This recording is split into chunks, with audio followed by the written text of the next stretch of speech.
Good evening Mokshada. Okay बच्चों, और मेरे को कोई कोई नए नए बच्चे भी दिख रहे हैं आज तो। गुड इवनिंग चेतन, गौरव, मनमोहन, निशांत। ये मेरे को कुछ गुड नए। Evening ma'am. गुड इवनिंग बेटा, आप लोगों ने आज फर्स्ट टाइम क्लास ज्वाइन करी है? Yes yes ma'am. Yes no ma'am. Ma'am. No ma'am, मैंने पहले ज्वाइन किया था। अच्छा, आपका क्या नाम है बेटा?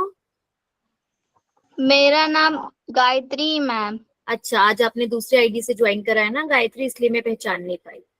टीचर मैंने पहली बार क्लास ज्वाइन की है। ओके मनमोहन, आपने पहली बार क्लास ज्वाइन करी है।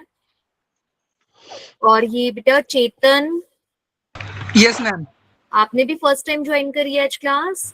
Yes ma'am.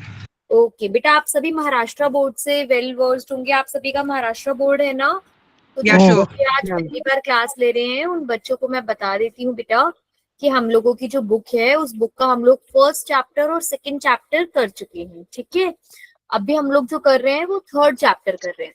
थर्ड चैप्टर में हम लोग पढ़ रहे हैं एक्सपेरिमेंट्स के बारे में कि किस तरीके से अलग अलग टेक्निक्स का यूज करके हम अलग अलग चीजों को सेपरेट करते हैं। मैं एक बार पहले आप लोगों को बुक दिखा भी देती हूँ। ये देखिए, ये हमारी बुक है।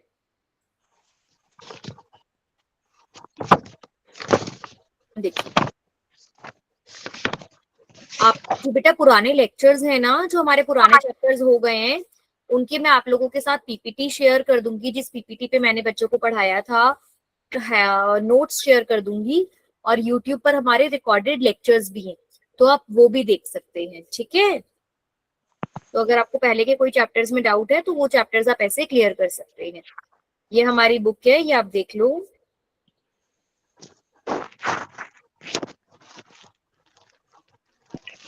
आपको दिखा देती हूँ। ये देखो, ये हमारे पास केमिस्ट्री 3 पार्ट में ये हमारे पास चैप्टर्स हैं। ठीक है, टोटल हमारे पास 16 चैप्टर्स है, मतलब बहुत कुछ है पढ़ने के लिए। तो अभी हमारा जो फर्स्ट चैप्टर है बेटा और जो सेकंड चैप्टर है ये हो गया है। ठीक है, अभी हम लोग हैं थर्ड चैप्टर पे। ये थर्ड चैप्टर भी हमारा 1 या 2 दिन में खत्म हो जाएगा। मैम, आप फर्स्ट और सेकेंड चैप्टर की जो भी पॉइंट्स होगी और वो भी नोट्स होगी ना, वो आप भेज देना। हाँ, वो मैं ग्रुप में भेज दूंगी बेटा। और जो बाकी बच्चे पहले से क्लासेस ले रहे हैं, इसमें से कुछ बच्चे हैं वो बहुत रेगुलर बच्चे हैं हमारे, जो बहुत पहले से क्लास ले रहे हैं। अभिषेक, आर्या, ध्यानेश्वर, और उन्नति ने भी काफी क्लासेस ली हैं, सुषमा ने भी स्टार्टिंग क्लासेस ली है। तो आप इन बच्चों की हेल्प लोगी तो ये बच्चे भी आपके साथ हेल्प कर देंगे आप लोगों की। ठीक है, नोट्स वगैरह शेयर करने में मैं भी कर दूँ। तो ये बेटा चैप्टर 1 था, ये थोड़ा चैप्टर 2 था हमारा, तो ये वाले चैप्टर्स हम लोग कर चुके हैं। अब हम कर रहे हैं चैप्टर 3। इम्पोर्टेंट नोट्स पीडीएफ में भेज देना। ओके बेटा, भेज दूंगी। अब ये देखो, एक मिनट।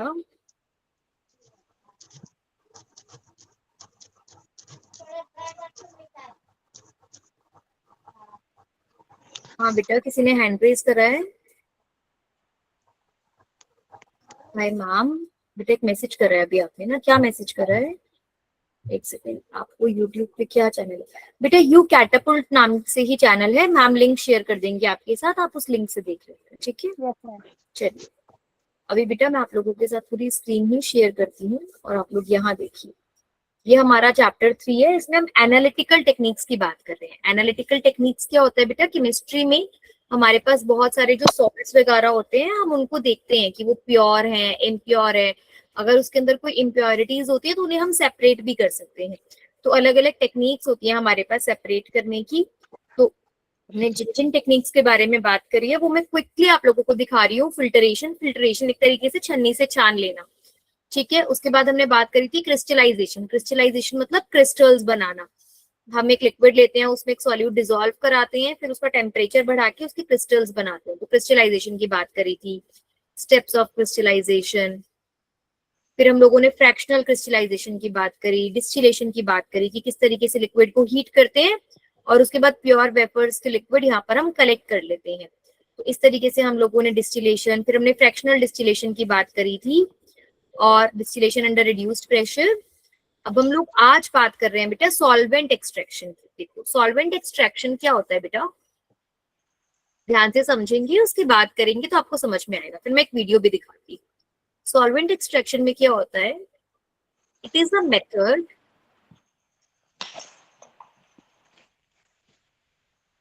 यूज्ड टू प्योरीफाई, देखो यहां से देख सकते हैं, मैं आप लोगों को यहाँ पे दिखा भी देती हूँ ताकि आप रिलेट कर पाओ।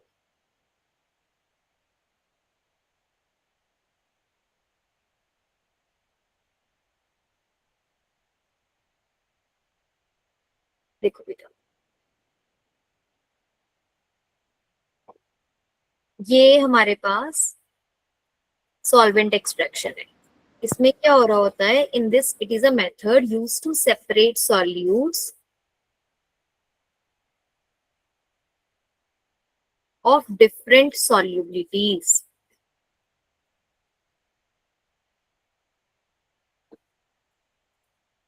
Fastly. देखो क्या होता है बेटा, मानो आप लोगों को ये फिगर दिख रही है, यस मैम। अब इस फिगर के ऊपर फोकस करो। देखो होता क्या है बच्चे, इसके बाद मैं एक वीडियो भी दिखाऊंगी तो उससे और क्लियर हो जाएगा।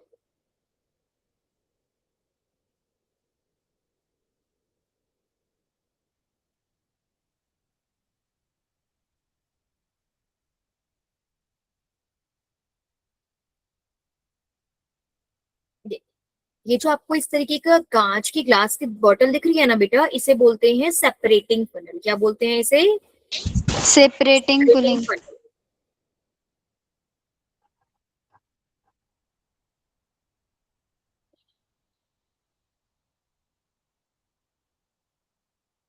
सेपरेटिंग फनल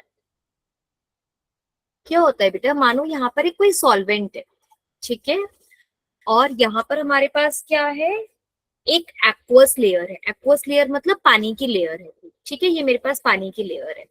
अब इस पानी में कोई एक सॉल्यूट है, वो डिसॉल्व्ड है, ठीक है।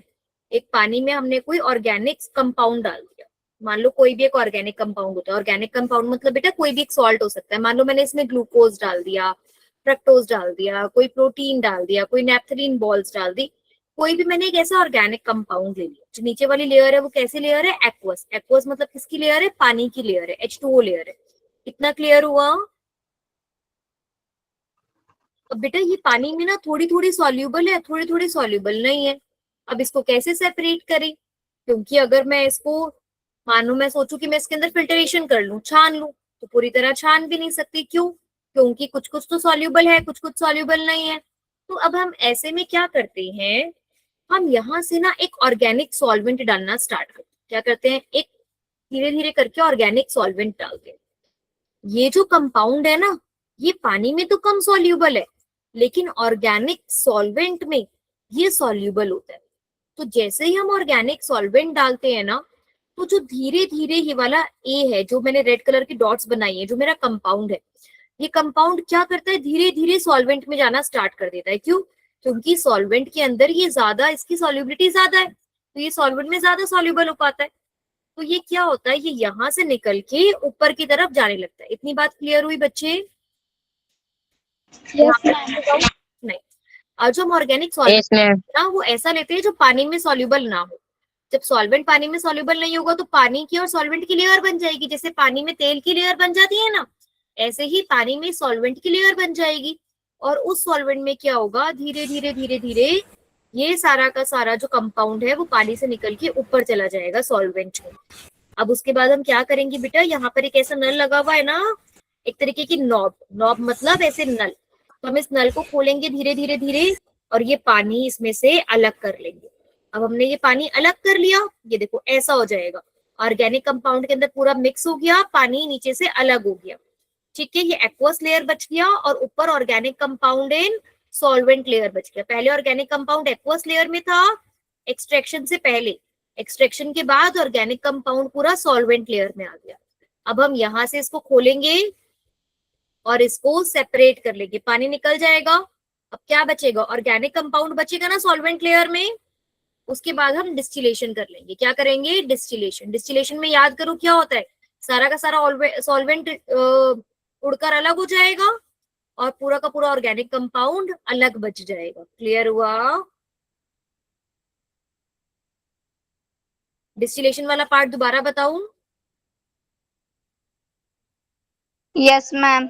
हाँ बेटा, जो लोग डिस्टिलेशन में नहीं थे वो देखो क्या होगा। यहाँ से हमने पानी अलग कर लिया, अभी ये ऑर्गेनिक कंपाउंड बचा है ना, ये ऑर्गेनिक कंपाउंड को हम क्या करते हैं, ये ऑर्गेनिक कंपाउंड है और ये सॉल्वेंट है।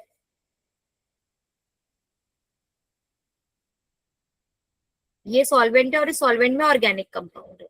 जिन लोगों ने डिस्टिलेशन नहीं समझा था ना बेटा, वो बच्चे देख लो। तो ये क्या होता है, इस तरीके का राउंड बॉटम फ्लास्क होता है।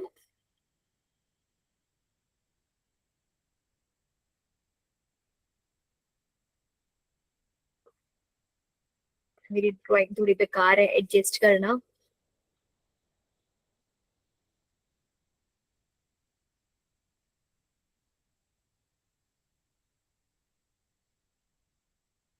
बेटा हम क्या करते हैं ना, इसको एक स्टैंड पे रखते हैं और यहाँ से इसको हीट करते हैं। जब हम इसको हीट करते हैं तो क्या होता है, ये जो सॉल्वेंट होता है ना, ये इसके वेपर्स बनने लग जाते हैं। ये वेपर्स बन के ऊपर रहते हैं। ऑर्गेनिक कंपाउंड तो सॉलिड है, उसके तो वेपर्स बनेंगे नहीं, सिर्फ सॉल्वेंट की वेपर्स बनेंगे। तो सॉल्वेंट के वेपर्स ऊपर जाते हैं, इस पाइप से पास करते हैं। यहाँ पर हमने कोल्ड वाटर लगा रखा होता है, उस कोल्ड वाटर से वो सॉल्वेंट के वेपर्स ठंडे होते हैं और इधर आके सॉल्वेंट इकट्ठा हो जाता है। तो ऑर्गेनिक कंपाउंड अलग हो जाता है, सॉल्वेंट अलग हो जाता है। क्लियर हुआ? Yes ma'am. है ना? बाकी देखो, एक बार इधर देखो, अभी आपको और अच्छे से समझ में आएगा।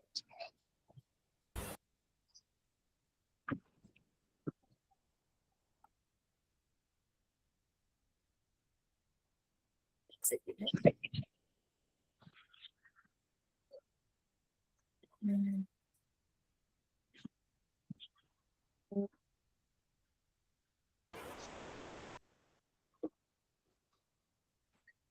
among others. So, what is solvent extraction? Solvent extraction is a separation method to separate components of mixed solubility in different solvents.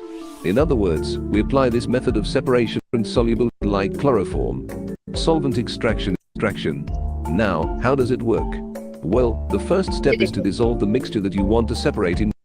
देखो, सबसे पहले हमने क्या करा, जिस मिक्सचर को हमें सेपरेट करना है उसे हमने फर्स्ट सॉल्वेंट में डिसॉल्व कर लिया, जिसको मैं पानी कह रही थी, या किसी में भी हमें डिसॉल्व One करना है, solvent. उसमें We हमने can call उसको it the dissolve first solvent.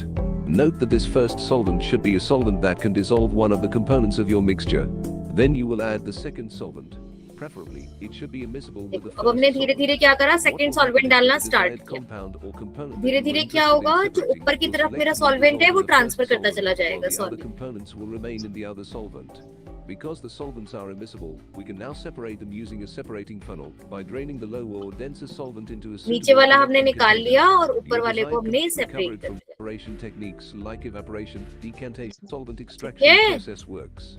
If you found this video informative, be sure to like, share, and separation subscribe class for में मैं more आपको दिखाती informative हूँ कैसा chemistry दिखता है content. SPF में। Thanks for watching and see you next time. The technique of liquid-liquid extraction is a form of solvent extraction which is often less देखो, रियलिटी में ऐसा दिखता है, दिख ही रहा है आप referred to लोगों को simply as किस a तरीके से। separation. इसमें We do ऐसे this नीचे using a नल है separating और ये funnel इस as shown तरीके on से the कांच का screen. बना हुआ होता है, The जिसमें हम technique ऊपर can से be कोई used भी in a liquid range of डाल सकते हैं और देन contexts, नीचे and से it's निकाल important सकते हैं। to wash this with ether to ensure that we don't lose any of our product. It's important that you pay attention to your script, which may specify a different solvent and a particular volume that you need to wash. And then with the tap closed, you अच्छे can से shake carefully करते हैं। replace the shake करने funnel से in the क्या bin होता है from the clamp कि जो stand. भी हमारा कंपाउंड नीचे होता है उसको ऊपर ऑर्गेनिक सॉल्वेंट में जाने का चांस मिल जाता है, वो इजीली ऊपर वाले में चला जाता Here है। you can clearly see the two separate layers in the funnel. In this case, the दो density लेयर्स of दिख this रही है layer बेटा, is at the organic bottom, solvent की लेयर and the ऊपर ether है, layer is aqua on top. Solvent की layer नीचे However, you है। should never make assumptions about which layer is which, and you may देख be पा given रहे हो आप instructions लोग? that tell you how to test which layer is organic and which is Yes. aqueous, which will prevent the solvent from running freely as the interface between the two layers moves towards the tap, so बस इस you are तरीके able से to देखो, stop the धीरे से flow नल खोला once all of the lower और अब layer ये has देखो been कैसे removed. धीरे धीरे धीरे Remember धीरे that in नीचे वाली this लेयर case, को the हम lower layer was the aqueous separate कर layer. रहे हैं। Now you can remove this flask and और place a जैसे ये second लेयर clean सेपरेट हो conical गई, flask under the अब separating दूसरा funnel फ्लास्क to करवा। collect the upper layer.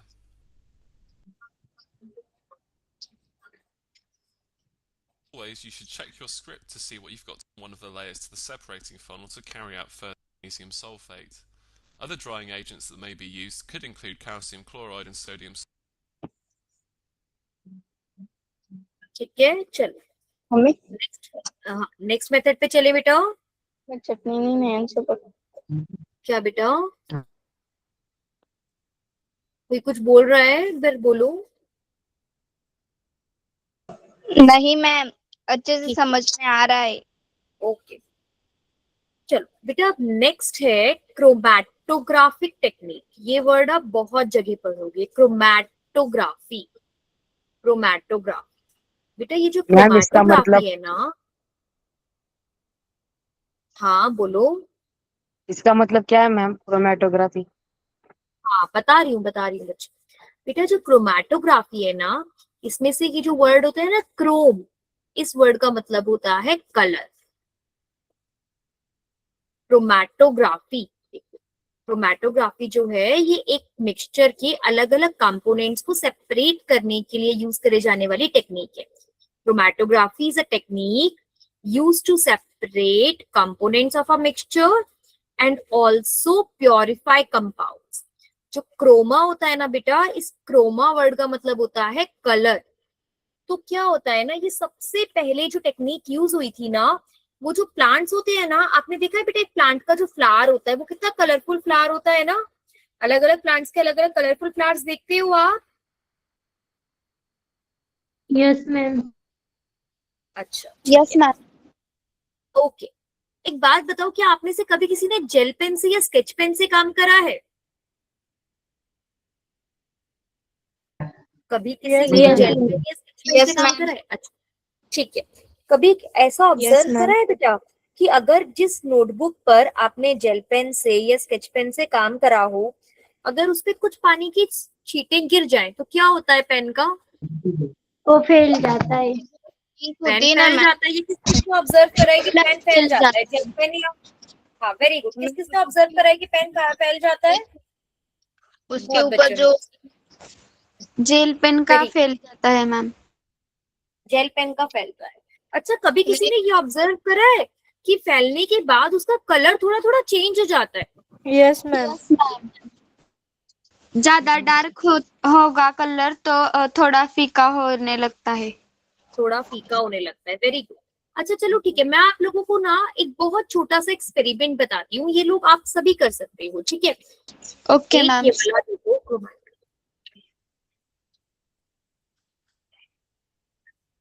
एक सेकेंड रुकना। हाँ बेटा मैं आप लोगों को दिखा रही हूँ।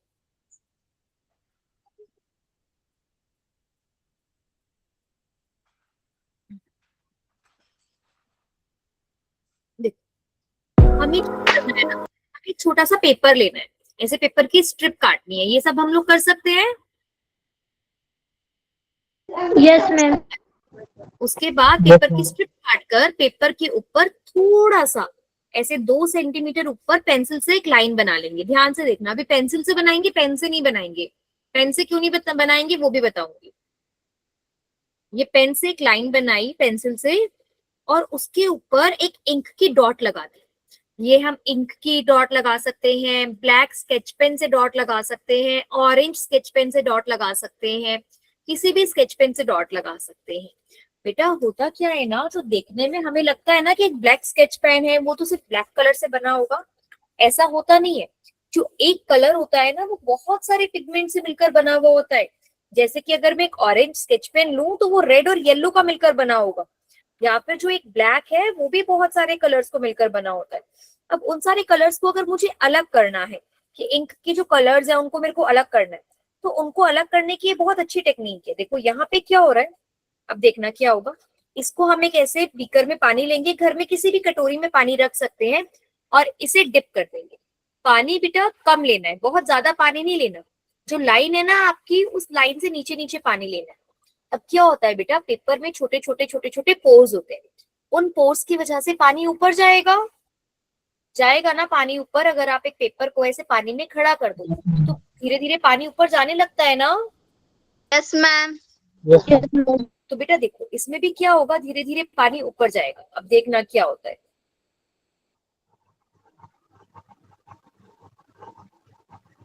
क्या देखा आपने?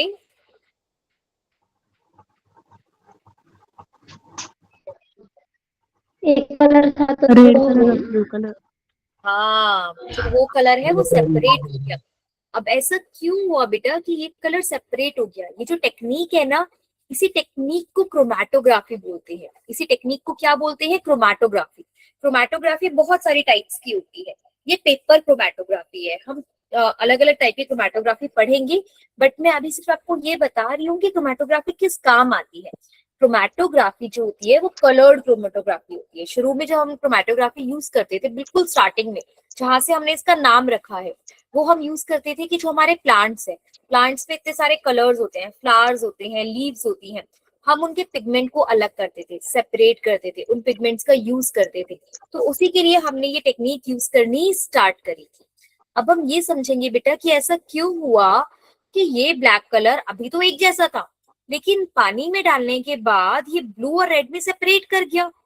तो ऐसा क्यों हुआ कि रेड अलग हो गया, ब्लू अलग हो गया? ऐसा क्यों हुआ, जानना है ये?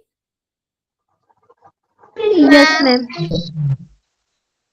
तो बेटा ये देखो, अभी हम लोग इस चीज को देखते हैं।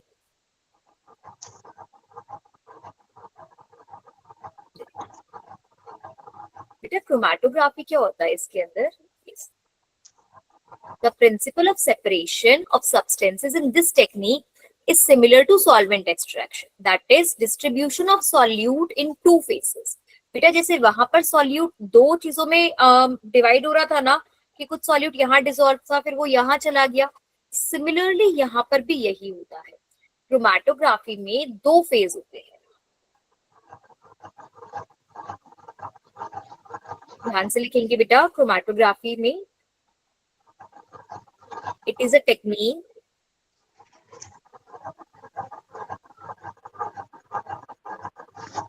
used for separation of mixtures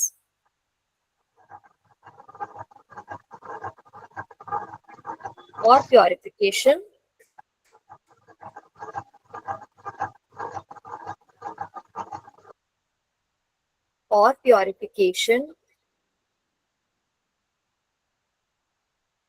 based on, एक अभी अजीब सा वर्ड लिखूंगी बेटा फिर समझाऊंगी, based on the solute affinity in two different phases.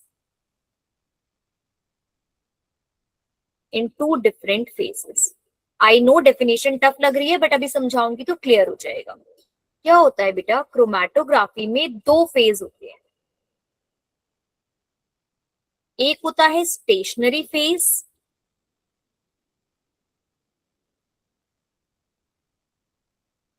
और एक होता है मोबाइल फेज। देखो बेटा, स्टेशनरी का मतलब क्या होता है? जो एक जगह रुका हुआ है। स्टेशनरी जो एक जगह फिक्स्ड है, हिल नहीं सकता, अपनी जगह पर फिक्स्ड है। फॉर एग्जाम्पल, अगर मैं अभी लैपटॉप से क्लास ले रही हूँ बेटा और मेरा लैपटॉप एक जगह रखा हुआ है, जिसको हम फिजिक्स में बोलते हैं ना एट रेस्ट। आपने सुना है एट रेस्ट? जो मूव नहीं कर सकता। तो स्टेशनरी फेज बेटा वो फेज होता है जो मूव नहीं कर सकता, जो अपनी जगह पर फिक्स्ड रहता है। ये कैसा होता है? फिक्स्ड। और मोबाइल, कभी भी मोबाइल वर्ड सुनते हैं ना, तो मोबाइल वर्ड का ही मीनिंग होता है मूविंग। जो हमारे मोबाइल फोन्स है ना, उनका नाम इसीलिए मोबाइल है, क्योंकि पहले जो फोन्स होते थे वो लैंडलाइन फोन्स होते थे। याद है क्या हम लैंडलाइन फोन्स को लेकर कहीं जा सकते थे क्या, एक जगह से दूसरी जगह? नहीं मैम। नहीं, वो अपनी जगह पर फिक्स्ड होते थे। फिर ये मोबाइल फोन बने। मोबाइल मतलब मूविंग फोन। अब हम कहीं पे भी जाते हैं तो अपने फोन को अपने साथ लेके जा सकते हैं ना? Yes ma'am. यस। तो बेटा उसको तो वही से, तो मोबाइल फेज मतलब क्या होता है? Moving phase. मतलब क्या होता है बेटा, देखो जैसे अभी मैंने आप लोगों को एक एक्सपेरिमेंट दिखाया, वो एक छोटा सा एक्सपेरिमेंट था, उसके बारे में हम बाद में अच्छे से भी बात करेंगे, बट यहाँ समझो। वहां पे क्या हुआ बेटा, एक पेपर था। अब इस पेपर को हम क्या मानेंगे, स्टेशनरी फेज या मोबाइल फेज? पेपर अपनी जगह पर फिक्स है कि हिल रहा है? बताओ। स्टेशनरी। पेपर कैसा है? स्टेशनरी। ठीक है। और इस पेपर को हमने एक लिक्विड में रखा हुआ है। ठीक है।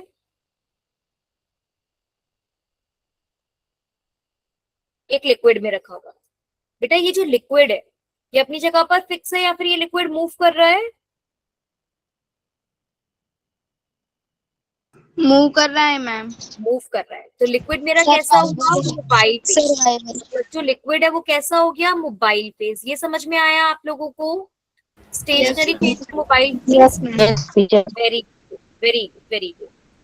अब बेटा क्या होता है कि मानो मैंने यहाँ पर ये एक डॉट लगाई, ये एक इंक है। ये जो बेटा इंक है ना, ये मुझे देखने में तो एक पिगमेंट दिख रहा है, बट एक्चुअल में ये इंक 2 या 3 अलग अलग कलर्स से मिली भी हो सकती है। ठीक है, अभी मैं इंक का ही एग्जांपल ले रही हूँ, बाद में हम किसी भी कंपाउंड का एग्जांपल लेंगे कि ये एक मिक्सचर है। मिक्सचर मतलब कि जो अलग अलग चीजों से मिलकर बना होता है। अब बेटा क्या होगा, ये जो मिक्सचर है मान लो ये 2 या 3 चीजों से मिलकर बना हुआ है। अब ये जो 2-3 चीजें हैं ना, all of them have a different properties. सबकी प्रॉपर्टीज सेम तो होंगी नहीं, सबकी प्रॉपर्टीज अलग अलग होंगी। कुछ ऐसी होंगी बेटा जो पेपर पर बहुत अच्छे से चिपक सकती है और लिक्विड के साथ थोड़ा थोड़ा ही मूव करेंगी। कुछ ऐसी होंगी जो पेपर पे कम एब्जॉर्ब होंगी और लिक्विड के साथ ज्यादा मूव करेंगी। क्या ये बात समझ में आ रही है? Yes ma'am. का मतलब होता है बेटा अट्रैक्ट। तो हर एक जो पिगमेंट होता है, ये जो हर एक सब्सटेंस होता है ना, उसकी अपनी एक अलग एफिनिटी। एफिनिटी मतलब बेटा एक अलग प्यार होता है, आप इसे ऐसे समझ लो। ठीक है, कि उनको उनकी एक अलग एफिनिटी होती है कि वो पेपर में कितना, पेपर के साथ कितना अच्छे से बॉन्ड बनाती है या फिर वो वाटर के साथ कितना अच्छे से बॉन्ड बनाती है। तो अब क्या होगा बेटा कि जो पिगमेंट पेपर के साथ बहुत अच्छे से बॉन्ड बना लेगा, वो पानी के साथ बहुत कम ही ट्रेवल करेगा। पानी ऊपर जाएगा, वो सिर्फ इतना सा ही ऊपर जाएगा। क्यों? क्योंकि सिर्फ इतना सा ही बचा है, बाकी सारा तो क्या हो गया, पेपर पे एब्जॉर्ब हो गया। क्लियर हुआ? यस और मैम। बेटा कोई जो दूसरा पिगमेंट है, मान लो उसके अंदर एक ब्लू पिगमेंट है। जो ब्लू पिगमेंट है ना, वो पेपर पे इतने अच्छे से एब्जॉर्ब नहीं हुआ। वो पानी जैसे जैसे जैसे जैसे पानी ऊपर जाता गया, वो भी पानी के साथ क्या हुआ, ऊपर जाता गया, जाता गया, जाता गया, जाता गया, जाता गया, यहाँ तक ऊपर चला गया। तो अब ये दोनों पिगमेंट्स क्या हो गए, सेपरेट हो गए। क्या ये बात क्लियर हुई? Yes ma'am. क्यों अलग अलग हुए? क्योंकि जो रेड कलर था ना, उसकी स्टेशनरी फेस की तरफ ज्यादा एफिनिटी थी। स्टेशनरी फेस की तरफ ज्यादा एफिनिटी थी मतलब पेपर से ज्यादा चिपका हुआ था। तो बहुत थोड़ा सा ही बचा जो मोबाइल फेज में यानी कि लिक्विड के साथ मूव कर पाया, बाकी सारा पेपर के साथ ही रह गया। और जो ब्लू पिगमेंट था वो क्या करा उसने, वो स्टेशनरी फेज के साथ इतना अट्रैक्ट नहीं हुआ, पेपर से इतना अट्रैक्ट नहीं हुआ, तो वो मोबाइल फेज के साथ ऊपर जाता चला गया। क्या ये बात क्लियर हुई सभी को? Yes ma'am. Very good, excellent. ये देखो बेटा, यही हमने लिखा हुआ है। इन क्रोमैटोग्राफी ध्यान से पढ़ेंगे और अब आपको पढ़ी हुई लाइन समझ में आ जाएगी। In chromatography, we use two phases for separation, stationary phase and mobile phase. This technique is based on the differences in rates at which components in a mixture, एक mixture के जो components होते हैं, rate मतलब speed, अलग अलग speed से move करते हैं through stationary phase under the influence of mobile phase. कि जब मोबाइल फेज के साथ स्टेशनरी फेज को जोड़ देते हैं तो जो लिक्विड्स होते हैं या जो कंपोनेंट्स होते हैं वो अलग अलग स्पीड से मूव करते हैं। तो बेटा इसी बेसिस पर जो हमारा स्टेशनरी फेज है ना, वो हमारा सॉलिड भी हो सकता है या लिक्विड भी हो सकता है।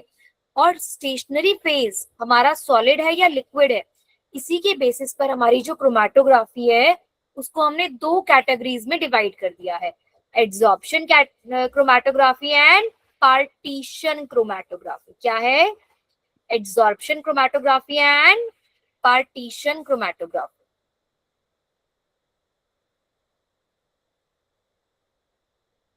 एक मिनट से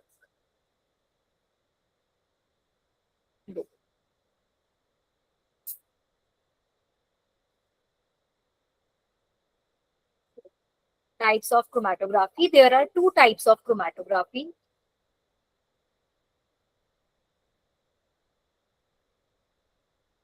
सब लोग लिखेंगे बेटा एड्सॉर्प्शन क्रोमैटोग्राफी, हेडिंग डालेंगे types of chromatography.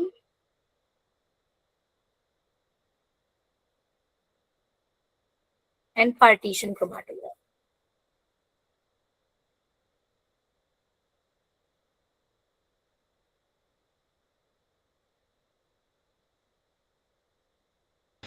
Ma'am, what is adsorption? Adsorption, देखो वेरी गुड क्वेश्चन, ये बहुत अच्छा क्वेश्चन है। किसने पूछा है अभी मुझसे ये?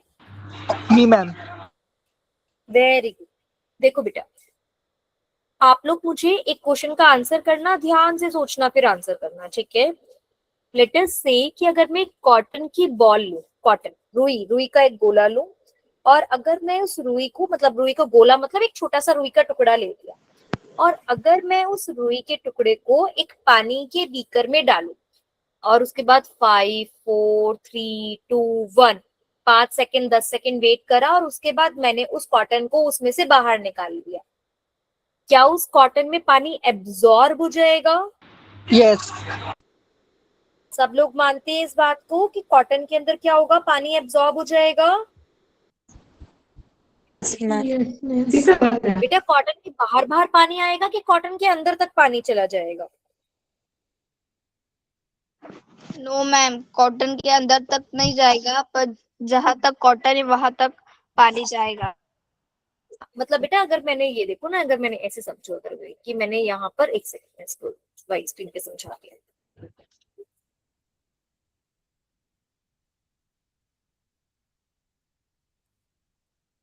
हम यहाँ पर एक वर्ड का मतलब समझेंगे, एब्जॉर्प्शन वर्सेस एडजॉर्प्शन। ये दो अलग अलग टर्म्स होते हैं बेटा, इन टर्म्स का यूज हम केमिस्ट्री में करते हैं। एक होता है एब्जॉर्प्शन, एक होता है एडजॉर्प्शन। क्या फर्क होता है बेटा? एब्जॉर्प्शन में मानो मैंने ये बीकर लिया, इस बीकर में मेरे पास पानी है, ठीक है, मान लेते हैं ब्लू, चलो ब्लैक पानी बना लिया मैंने, मैंने पानी ले रखा है इसमें। अब अगर बेटा मैं इसके अंदर एक कॉटन लूं,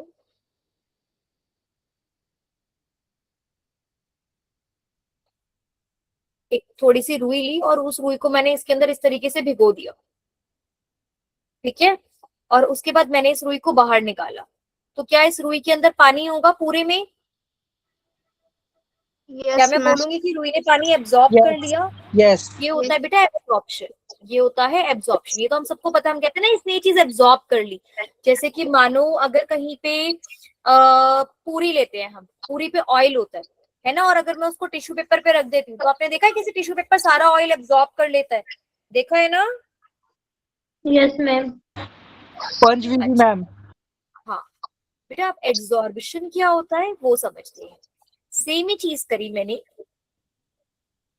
यहाँ पर मैंने एक बीकर लिया, इस बीकर में मैंने पानी लिया, ठीक है, इस पानी के अंदर मैंने एक चौक, चौक तो आप लोगों ने स्कूल में देखा है ना यस मैम। Yes ma'am. बेटा, वो मैंने चौक लिया, और उस चौक को मैंने इसके अंदर डाल दिया, ठीक है, ऐसे पकड़ा हुआ है मैंने चौक को ऊपर से, और मैंने इसको ऐसे रखा, और मैंने 5 तक की काउंटिंग करी, 1 2 3 4 5। बेटा क्या ये चौक गीला होगा? Yes. यस हाँ, मैम, ये गीला चौक यस मैम। तक नहीं गीला, होगा। हाँ, हाँ, लेकिन गीला अगर मैं इस होगा। चौक को तोड़कर देखूं, अगर मैं इस चौक को तोड़कर देखूं, तो क्या आपको पता है अंदर से चौक सूखा हुआ होता है? यस। Yes. आपने देखा बीच बीच में से चौक क्या होता है, सूखा हुआ होता है ना? तो बेटा यस। जब पानी का एब्जॉर्प्शन सिर्फ सरफेस पर हो, अंदर तक एब्जॉर्प्शन ना हो, कोई भी जो लिक्विड है वो सिर्फ सरफेस पर ही एब्जॉर्ब करे, पूरे में ना जाए वो चीज, सॉल्वेंट सिर्फ सरफेस पर जाए, तो उसे क्या बोलते हैं? एडजॉर्बिशन। उसे क्या बोलते हैं? एड्सॉर्प्शन। एड्सॉर्प्शन और एब्जॉर्प्शन में कोई फर्क नहीं है। एब्जॉर्प्शन में सॉल्वेंट अंदर तक एब्जॉर्ब हो जाता है, और एड्सॉर्प्शन में जो कोई भी लिक्विड है या कुछ भी है वो सिर्फ सरफेस पर होता है। क्या होता है? सिर्फ सरफेस पर। Absorption only at surface, absorption only at surface.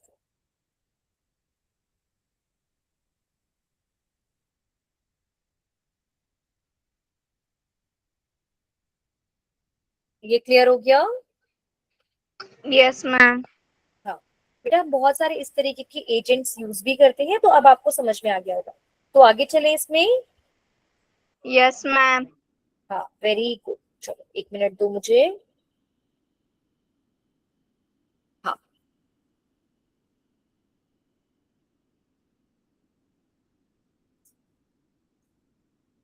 ये सभी ने लिख लिया है? Yes, ma'am. Yes ma'am. हाँ, तो बेटा देखो, अब हम एड्सॉर्प्शन कैटेगरी में भी दो टाइप्स की पढ़ेंगे। देखो, एड्सॉर्प्शन कैटेगरी में हम फिर फर्दर दो टाइप्स की क्रोमैटोग्राफी पढ़ेंगे। एक हम पढ़ेंगे coulomb coulomb, COLOUMN, coulomb chromatography.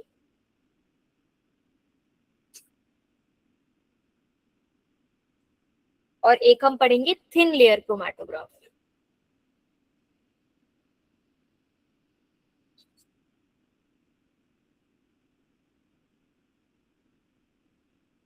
ठीक है। और पार्टीशन क्रोमैटोग्राफी में बेटा हम लोग पढ़ेंगे पेपर क्रोमैटोग्राफी। जो अभी हम लोगों ने एक देखा था वो हमारा पेपर क्रोमैटोग्राफी था, तो पार्टीशन क्रोमैटोग्राफी में हम बात करेंगे पेपर क्रोमैटोग्राफी में। जब आप बहुत हायर क्लासेस में आ जाओगे, कॉलेज में भी अगर आप केमिस्ट्री पढ़ते हो, तो हम वहां पर बहुत सारे टाइप की क्रोमैटोग्राफी पढ़ते हैं, हाई प्रेशर, लिक्विड प्रेशर। अभी हमें इतना डिटेल में नहीं पढ़ना है, पर क्रोमैटोग्राफी एक बहुत इंपॉर्टेंट टेक्निक है और बहुत सारी टाइप की होती है, बहुत सारी इंडस्ट्रीज में यूज होती है। तो हमें ये तीन टाइप की क्रोमैटोग्राफी अब पढ़नी है, एक कूलम क्रोमैटोग्राफी, एक थिन लेयर क्रोमैटोग्राफी और एक पेपर क्रोमैटोग्राफी। इसमें से कूलम क्रोमैटोग्राफी और थिन लेयर क्रोमैटोग्राफी ये एड्सॉर्प्शन क्रोमैटोग्राफी है, और पेपर क्रोमैटोग्राफी ये एक पार्टीशन क्रोमैटोग्राफी है। इतना क्लियर हो गया है सभी को? फिर से बताओ मैम। दो तरह की क्रोमैटोग्राफी पढ़नी है, एक हमें पढ़नी है एड्सॉर्प्शन क्रोमैटोग्राफी, एक हमें पढ़नी है पार्टीशन क्रोमैटोग्राफी। एड्सॉर्प्शन क्रोमैटोग्राफी में फिर दो तरह की क्रोमैटोग्राफी होती है, coulomb chromatography and thin layer chromatography. Clear हुआ? Yes, ma'am. ठीक है। Yes, ma'am. तो बेटा जो एड्सॉर्प्शन क्रोमैटोग्राफी है ना, वो एड्सॉर्प्शन के प्रिंसिपल पर ही बेस्ड है। एड्सॉर्प्शन मैंने अभी बताया ना, एड्सॉर्प्शन मतलब सरफेस पर एब्जॉर्ब होना। किस पर एब्जॉर्ब होना? सिर्फ सरफेस पर, किसी भी सॉल्वेंट का या किसी भी सब्सटेंस का अंदर तक नहीं जाना, सिर्फ सरफेस पर जाना, तो उसको हम बोलते हैं एड्सॉर्प्शन क्रोमैटोग्राफी। ठीक है। अब इसमें हम पहले पढ़ रहे हैं कौन सा? Coulomb chromatography. तो हमारे पास पहली हेडिंग क्या आ गई? Coulomb chromatography.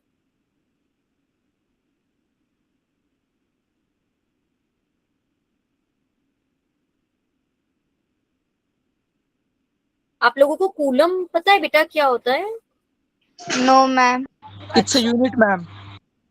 बेटा वो कॉलम होता है, वो वाला कूलम होता है, वो चार्ज का होता है। जो आप बोल रहे हो ना वो कूलम होता है, उसकी स्पेलिंग ये होती है, उसमें लास्ट में बी भी होता है। ठीक है, इसमें बी नहीं है। ठीक है बेटा, वो कूलम्स होता है, वो चार्ज की यूनिट होती है। बिल्कुल ठीक है, इसकी स्पेलिंग थोड़ा डिफरेंट है, इसका मीनिंग थोड़ा डिफरेंट है। कूलम का मतलब बेटा यहाँ पर होता है कि अगर हम एक ऐसे, बिल्कुल मानो एक ऐसा पतला सा लंबा सा वेसल है, एकदम पतला और लंबा वेसल है, तो बेटा इसे हम बोलते हैं कूलम। इसे हम क्या बोलते हैं? कूलम। ऐसे कोई एकदम पतला सा और लंबा, पतला और लंबा वेसल को हम क्या बोलते हैं? कूलम। क्लियर हुआ?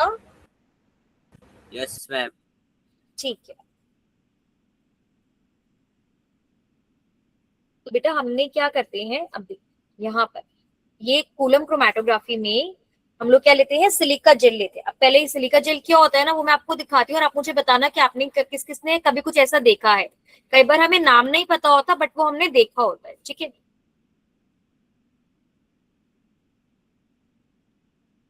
सभी को स्क्रीन दिख रही है ना? Yes ma'am. देखो, कभी आपने ऐसे पैकेट्स देखे हैं किसी किसी सामान में? Yes ma'am. Yes, ma'am. अच्छा, मेरे को बताओ एक दो चीजें जिसमें आपने ये सामान देखा है। कहाँ देखे हैं ये मैम पैकेट्स? मैम नया फोन लिया था उसमें आया था। वेरी गुड, नया फोन लिया था उसमें आया था। और बताओ, कभी कभी नई बॉटल लेते हैं ना, उसमें भी होता है। कभी कभी नया बैग लेते हैं ना, उसमें भी होता है। देखा है कभी किसी ने ये वाले पैकेट्स? Yes, ma'am. हाँ, ये पैकेट्स क्यों होते हैं बेटा? ये पैकेट्स सिलिका जेल के बने हुए होते हैं। आप देख रहे हो उसके ऊपर क्या लिखा हुआ है? Desiccant silica gel, do not eat. ये खाने के लिए नहीं होते। ये क्यों होते हैं बेटा? क्योंकि इसमें सिलिका जेल भरा हुआ होता है। सिलिका जेल के अंदर क्या होता है ना बेटा, उसमें एक एबिलिटी होती है एड्सॉर्प्शन की। वो क्या कर सकती है, वो पानी को एब्जॉर्ब कर सकती है, पानी को एब्जॉर्ब कर सकती है। थोड़ा सा भी कहीं पे थोड़ा सा भी पानी होगा ना, तो वो उस पानी को एब्जॉर्ब कर सकती है। होता क्या है बच्चे कि जब हम बैग लेते हैं या बॉटल लेते हैं या मोबाइल फोन्स लेते हैं, हमारे एटमॉस्फेयर में तो मॉइस्चर होता है। उस मॉइस्चर में बैक्टीरिया ग्रो कर सकते हैं, उस मॉइस्चर में स्मेल हो सकती है, उस मॉइस्चर से हमारा फोन खराब हो सकता है, हमारे बैग में स्मेल आ सकती है, बॉटल में स्मेल आ सकती है। तो हम ऐसे में क्या करते हैं, उसमें ये सिलिका जेल के पैकेट्स डाल देते हैं। ये सिलिका जेल के पैकेट्स क्या करते हैं, सारा का सारा मॉइस्चर एब्जॉर्ब कर लेते हैं। क्लियर हुआ? Yes ma'am. हाँ, तो बेटा यही चीज क्या करते हैं, अब देखो हम कूलम क्रोमैटोग्राफी में क्या करते हैं, सी का अपना स्टेशनरी फेज बनाते हैं।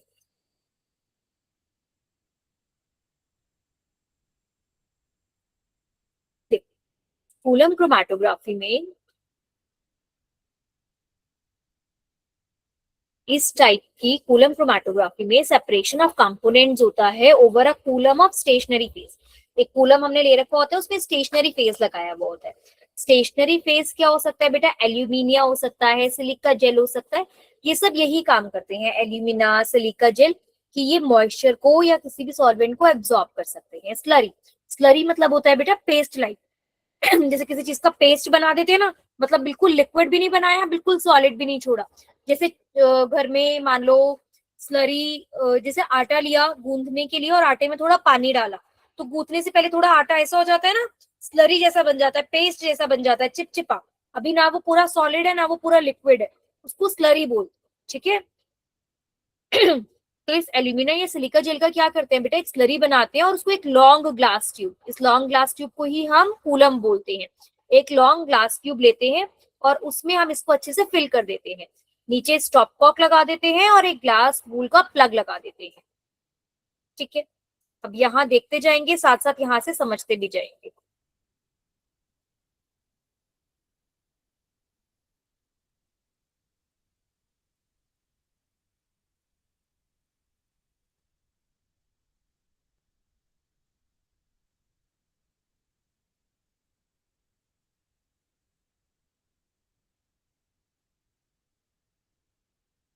मैं एक मिनट देखती हूँ, इसमें पूरा स्टेप्स नहीं बताए, दूसरा देखते हैं।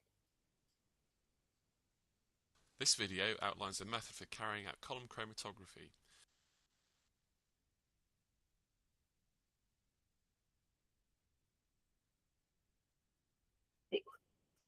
ये दिख रहा है बेटा, लंबा सा कूलम है ये हमारे पास।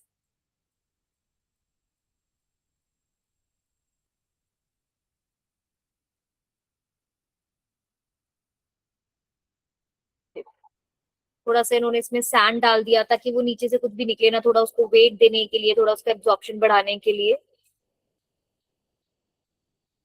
देखो अब ये सिलिका, जो मैं आपको कह रही थी ना सिलिका जेल होता है, ये देखो ये बीकर में जो है ये सिलिका जेल है।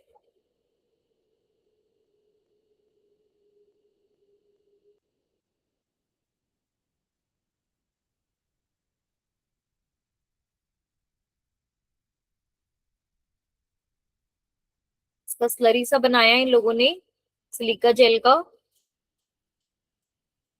थोड़ा थोड़ा बीकर को घुमाते हुए, ताकि सिलिका बिल्कुल नीचे ना बैठ जाए, और इसको इस तरीके से हम लोग फिल कर देंगे।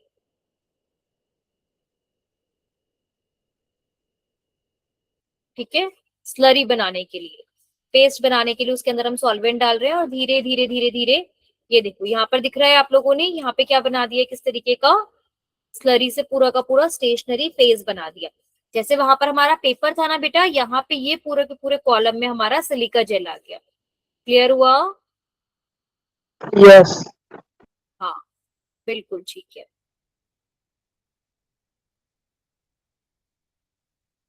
चलो अभी देखो, अब जिस मिक्सचर को मुझे सेपरेट करना है, जैसे वहां पर मैं इंक को सेपरेट कर रही थी, यहाँ पे मेरे को किसी मिक्सचर को सेपरेट करना होगा। तो जिस मिक्सचर को मुझे सेपरेट करना होता है, the mixture to be separated is dissolved in a small amount of appropriate solvent and is then loaded on the top of the adsorbed cooler। अब जिस मिक्सचर को मुझे सेपरेट करना है, उस मिक्सचर को मैं क्या करती हूँ बेटा, धीरे से ऊपर से डाल देती हूँ। देखो ये मेरे पास क्या है, वो एड्सॉर्बेंट है। एड्सॉर्बेंट मतलब वो सिलिका जेल की पूरी लेयर है। नीचे या तो हम ग्लास वूल लगा सकते हैं या सैंड लगा सकते हैं। इसको हम करते हैं इसको पैक करने के लिए, ताकि ये नीचे इतना आसानी से निकले ना, या लीक ना करे, या कुछ भी और ना। अब मैंने यहाँ से क्या करा, अपना सॉल्वेंट डाल दिया और यहाँ पे मैंने मिक्सचर डाल दिया। अब क्या होगा बेटा कि ये जो मिक्सचर है, ये मान लो 3 चीजों से का मिलकर बना हुआ है, ए बी और सी। अब इसमें से क्या होगा बेटा, अगर ए जो है वो सॉल्वेंट में ज्यादा ट्रैवल करता है, तो जैसे जैसे जैसे जैसे सॉल्वेंट नीचे आता चला जाएगा, तो वो नीचे आता चला जाएगा सॉल्वेंट के साथ।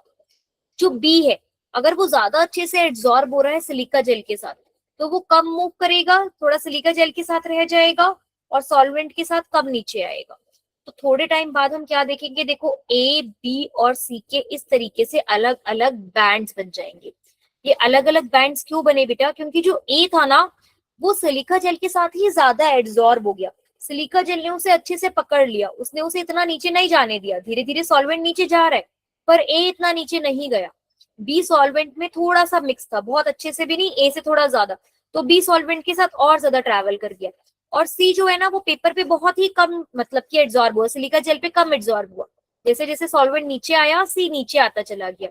तो इससे हमें ए बी और सी तीनों हमारे पास क्या हो गए, अलग अलग सब्सटेंसेस पर आ गए। क्लियर हुआ? Yes ma'am. हाँ ये देखो,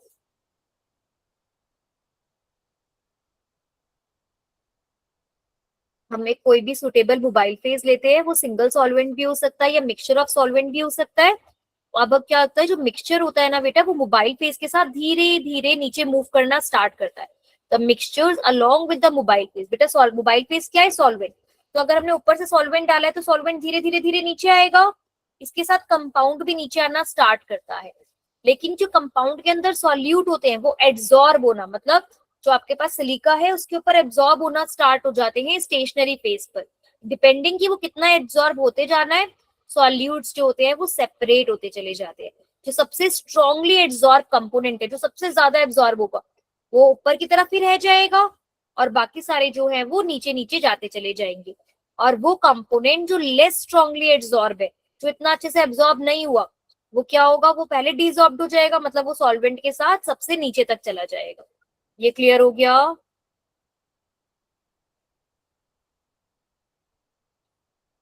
सभी को आया समझ में? मैम, वीडियो देखिए आगे। मैम रिवाइज करो। Clear, ma'am. क्या बोला बेटा? कोई और बच्चा कुछ बोल रहा था ना, अभिषेक आप बोल रहे थे, बोलो। मैम रिवाइज करो ना एक बार। हाँ एक बार देखो, दोबारा करते हैं, कोई बात नहीं, इधर पहले एक बार देखो, अभी समझ में आएगा।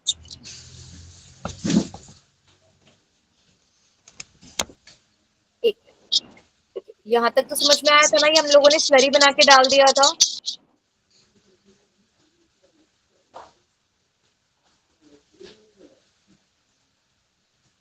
Slurry बनाने के लिए क्या इस्तेमाल किया? स्लरी बनाने के लिए बेटा हम कोई भी अलग अलग सॉल्वेंट यूज करते हैं, डिपेंडिंग कि हमने कौन सा कंपाउंड लिया है ना, उसके अकॉर्डिंग। अब देखो, जिसको हमें सेपरेट करना है ना, ये हमारा कंपोनेंट है, इसको मैंने ऊपर से डाल दिया।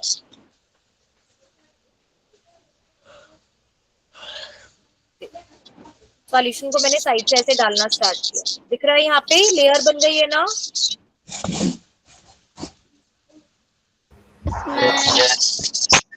ये मेरा क्या है, मोबाइल फेस।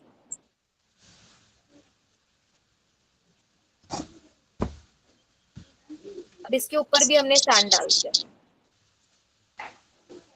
अब ये देखो, ये हमने हमारा सॉल्यूशन डाला। अब क्या होगा बेटा, ये जो सॉल्यूशन है ये नीचे नीचे जाएगा। ध्यान से देखो, अभी से लुक एट द,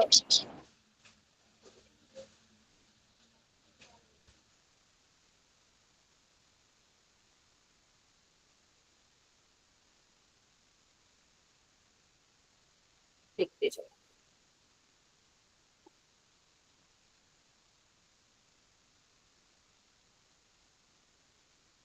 मैम पूरा कलर तो ग्रीन हो गया। बेटा एक मिनट रुको, देखो अभी दिखेगा। बेटा ये जो है ना, ये आपको ग्रीन है, बट आप अगर इसको ध्यान से देखोगे ना, ये अभी वीडियो की क्वालिटी नहीं आ रही, यहाँ तक देखो अलग कलर है, और ये ऊपर अलग कलर और ऊपर थोड़ा लाइट कलर है। यस ये मैम। देखो इतने पार्ट में। तो ये अलग अलग कंपोनेंट सेपरेट होते हैं बेटा। इनको नीचे देखो, हम इसको ये नीचे अलग अलग टेस्ट ट्यूब लगाई हुई है ना, ये अलग अलग टेस्ट ट्यूब में देखो किस तरीके से अलग अलग कलेक्ट कर लेंगे। देखो बोला,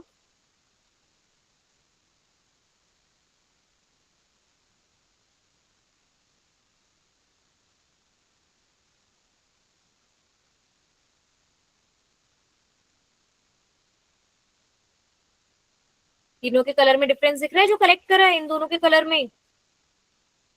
यस मैम, दिख रहा है। हाँ, ये देखो इस तरीके से हम अलग अलग इनको सेपरेट कर लेते हैं बेटा। देखो दोबारा समझो, इधर समझो।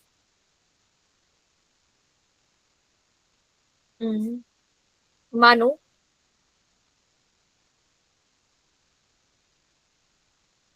यहां पर ना दो बच्चे खड़े हुए, ठीक है, ये दो बच्चे हैं, इसका नाम है रामू, इसका नाम है श्याम, ठीक है। रामू हमारा भोला भाला बच्चा है और श्यामू हमारा कैसा बच्चा है? शैतान बच्चा है, ठीक है। रामू भोला भाला बच्चा है ना, तो ये अपनी जगह पर फिक्स्ड खड़ा रहेगा, और जो श्यामू है ना वो थोड़ा शैतान बच्चा है, वो क्या करेगा? वो भागता जाएगा। वो क्या करेगा? भागता जाएगा। क्लियर हुई इतनी बात? Yes ma'am. ठीक है, चलिए अब ये हमारे दो बच्चे यहाँ पे खड़े हुए हैं, रामू श्याम, ठीक है। अब क्या हुआ, यहां से तीन बच्चों का ग्रुप आ रहा है, ए, बी और सी, ठीक है। ये तीनों बच्चे इनके पास आए। अब बेटा जिसकी रामू से बहुत अच्छी दोस्ती है वो क्या करेगा? रामू के साथ ही रुक जाएगा, ठीक है। Yes ma'am. बाकी दोनों बी और सी क्या करेंगे? शामू के साथ भागना शुरू कर देंगे। जैसे जैसे शामू भागता जा रहा है तो शामू के साथ वो भागना शुरू करेंगे। ए, बी, सी तीनों भागना शुरू करेंगे, बट ए रामू का बड़ा अच्छा दोस्त है तो वो क्या करेगा? रामू से ज्यादा दूर नहीं जाएगा, बस यहाँ पर आकर रुक जाएगा कि नहीं नहीं शामू मैं तेरे साथ और आगे नहीं जा सकता, मैं तो यहीं तक जा रहा हूँ, ठीक है। अब बी और सी ने शामू के साथ भागना शुरू करा। अब जो बी है ना वो भी रामू का अच्छा दोस्त है। अब वो कह रहे हैं कि यार अब भागते भागते ना बहुत ही आगे आ गए हैं, शामू रुक जा, एक काम करते हैं, मेरे को तो अब रामू बस दिख रहा है, अगर मैं इससे आगे गया ना तो मुझे रामू दिखना भी बंद हो जाएगा, तो बस मैं इससे आगे नहीं जा रहा। तो ए यहीं पे रुक गया, बी यहाँ आके रुका। अब सी जो है ना वो तो शामू का बड़ा अच्छा फ्रेंड है, वो कह रहा है कि नहीं नहीं तू भाग, मैं तेरे साथ साथ भाग रहा हूँ। तो सी भागता चला गया, भागता चला गया, यहाँ पर आकर सी रुका जब उसके अंदर बिल्कुल एनर्जी खत्म हो गई। यहाँ पर बेटा ए, बी और सी तीनों एक साथ ही थे, लेकिन तीनों क्या हो गए? अलग अलग हो गए, सेपरेट हो गए ए, बी और सी। क्यों? क्योंकि जिसकी रामू से जितनी अच्छी फ्रेंडशिप थी वो उसके अकॉर्डिंग उतना ही डिस्टेंस उसने ट्रैवल करा। ये क्लियर हुआ? Yes ma'am. सिमिलरली बेटा ये हमारा कूलम है, इस कूलम में यहाँ पे पूरे पे सिलिका जेल भरी हुई है, ये देखिए।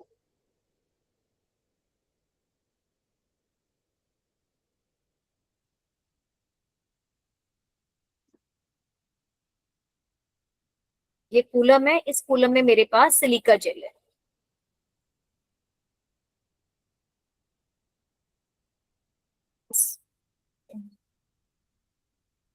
कूलम को हमने नीचे से इस तरीके का, ये कूलम है, ठीक है। इसके अंदर हमने यहाँ पर अच्छे से वूल लगा दिया ताकि ये नीचे ना जाए, वूल लगा दी है, सैंड भर दी, और ये मेरा सिलिका जेल है, ठीक है। अब सिलिका जेल के ऊपर ये मेरा एक तरीके का रामू है, ठीक है, और इसके ऊपर बेटा हमने एक लिक्विड भर दिया, ठीक है, सॉल्वेंट।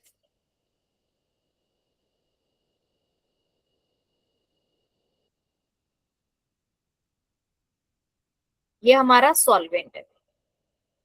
अच्छा बेटा आप लोगों की दूसरी क्लास का भी टाइम हो गया होगा ना? Yes ma'am. हाँ चलो कोई नहीं, बस एक मिनट। तो ये बेटा मेरे पास क्या है? ये मेरे पास सॉल्वेंट है।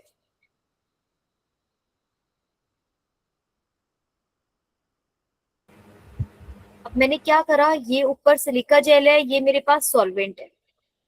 अब मैंने यहाँ से क्या करा, एक मिक्सचर डाला, मिक्सचर जो कि ए, बी और सी तीन चीजों का बना हुआ है। यहाँ पे मैंने क्या करा, मिक्सचर डाला, ए प्लस बी प्लस सी। अब बेटा ये सॉल्वेंट धीरे धीरे धीरे धीरे नीचे ट्रैवल करेगा, उसके साथ ए, बी और सी भी नीचे ट्रैवल करेंगे। अब बेटा जो अगर ए है वो सिलिका में बहुत ज्यादा एब्जॉर्ब हो गया, तो वो सॉल्वेंट जितना नीचे आएगा तो वो सॉल्वेंट में इतना बचेगा ही नहीं, क्योंकि ए पूरा क्या होगा, ए यहाँ से लेकर यहाँ तक अच्छे से सिलिका से चिपक जाएगा, तो ए यहीं पर खत्म हो जाएगा। बी मान लो सिलिका में इतना एब्जॉर्ब नहीं हुआ, तो वो सॉल्वेंट के साथ थोड़ा और नीचे आएगा, तो बी यहाँ तक आ गया। और सी मान लो वो वही वाला बच्चा है, उसको सिलिका से इतना वो नहीं है, तो वो और नीचे आता चला गया और सी यहाँ पर आ गया। तो इस तरीके से मेरे पास तीनों क्या हो जाएंगी, सेपरेट हो जाएंगी। अभी क्लियर हुआ अभिषेक? Yes ma'am. तो बेटा इस तरीके से हमारा काम चलता है। कोई बात नहीं, बाकी का हम लोग नेक्स्ट क्लास में करते हैं, ठीक है? ठीक है मैम। ओके चलो, this will be all for today. Bye बच्चे, take care. Good night ma'am. Good night बच्चे।